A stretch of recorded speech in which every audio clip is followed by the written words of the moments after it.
hors de chez nous et nous restons avec Ibou.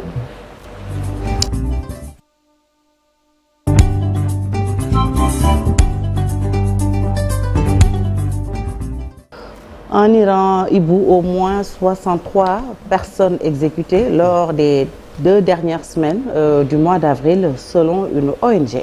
Exactement, c'est à travers le rapport donc de l'ONG Iran Human Rights que nous avons eu cette information depuis le début de l'année 2024.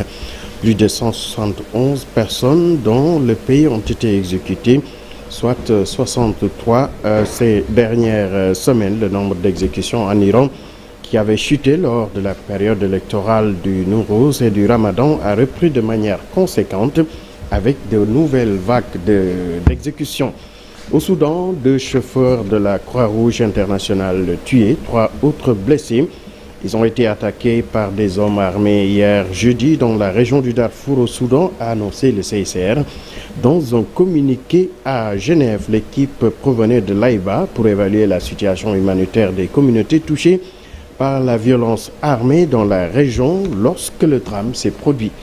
Au Niger, des djihadistes présumés ont détruit un pont avec des explosifs dans le sud-ouest du Niger, tentant probablement d'isoler une ville burkinabé située à quelques dizaines de kilomètres de l'attaque, a indiqué hier l'armée nigérienne.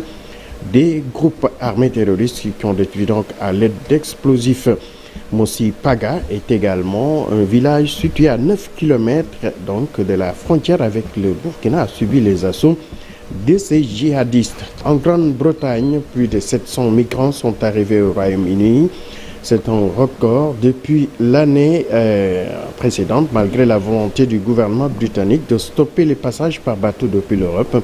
La menace désormais bien réelle d'un aller sans retour au Rwanda ne les arrêtera pas. Au total, 711 migrants embarqués à bord de 14 bateaux ont risqué leur vie pour traverser la Manche. 500 personnes avaient déjà fait les mêmes chemins il y a de cela 2 semaines.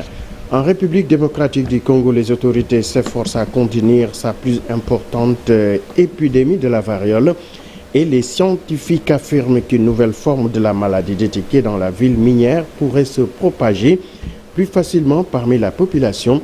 Depuis janvier, la RDC a signalé donc plus de 4500 cas suspects de variole et près de 300 décès, des chiffres qui ont pratiquement triplé par rapport à la même période de l'année dernière. Et pour terminer, distinction sport avec le prix de marque Vivian Foyer 2024, Pierre-Emerick Aubameyang, Nabil Bentaleb et Achraf Hakimi sont les finalistes. Il reste donc en lice après une première sélection de 11 joueurs. RFI et France 24 ont dévoilé donc hier les noms de ces finalistes.